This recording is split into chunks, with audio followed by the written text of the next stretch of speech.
Sa James chapter 1 verse 2, my brethren, count it all joy when you face various trials.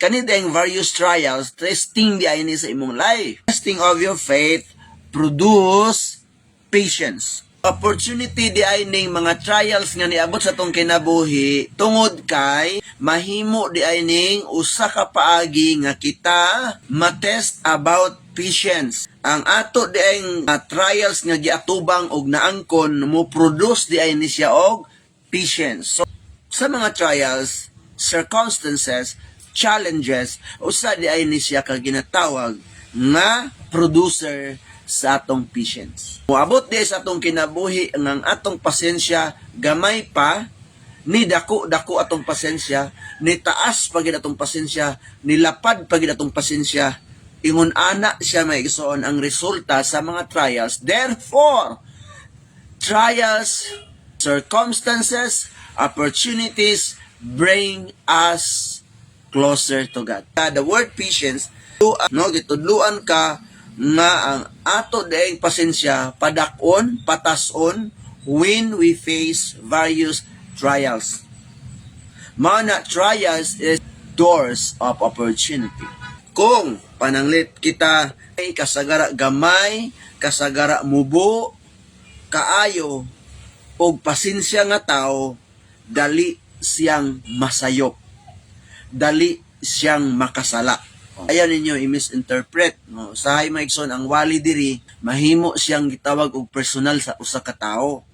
Instead, kuwaon niya ang unod. Ang unod ba, kuwaon ang unod. Dili nimo himuon nga personal sa imong kinabuhi to the point na masakitan ka og masuko ka.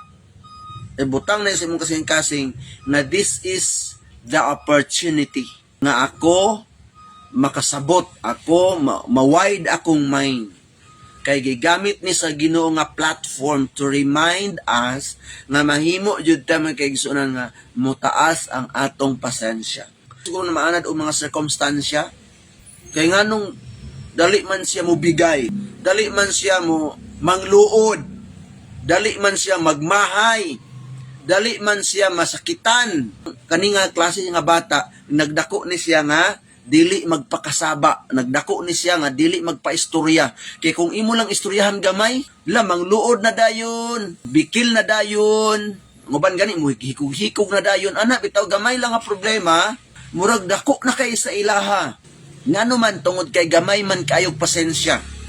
Nganong gamay magpasensya, pastor, wa maanad. Manang lisod kaayo ang bata o ang Kristohanon nga wala maanad og mga pagsulay. Ngano man dili man siya tested. Kung naa di ay diha mga kaigsuon ang pagsulay ni kusukuso sa imong kinabuhi, didto ni taas, ni dako, ni lapad ang imong pasensya. So kung wala tay pasensya, dali ta ma-discourage, dali ta ma-diskurahi, dali ta mawala sa passing, dali ta ma-negative. Nga naman, wa man ta maanad og proseso sa gitawag og trials. Munang ingon sa Bible, my brethren, count it all joy when you face various trials, knowing that the testing of your faith produce patience. Usahay, ikasuko na to mga pagsulay. Usahay na yung mga tao nga, iyang ikadiskarahay ang mga pagsulay, ayaw.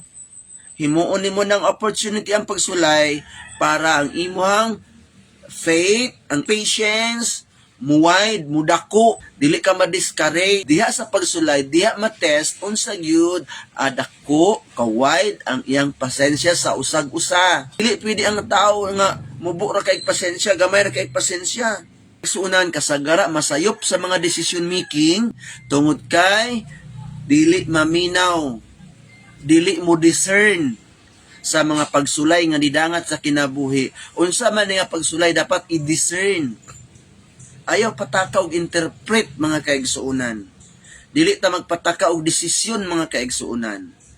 Lack of patience, mawala na din siya sa focus. Lack of patience man. Nganong lack of patience man na siya, pastor? Dili manggod niya dawaton ang mga trials as an opportunity. Once dili nimo dawaton ang mga trials sa imong kinabuhi nga opportunity, imong ikadiskurahi, imong ikamahay, imo dayong ikapangluod. Whatever nga mga situation, be positive. Ayaw kwa ang negative. Aa ang unod, iluwa ang bukog.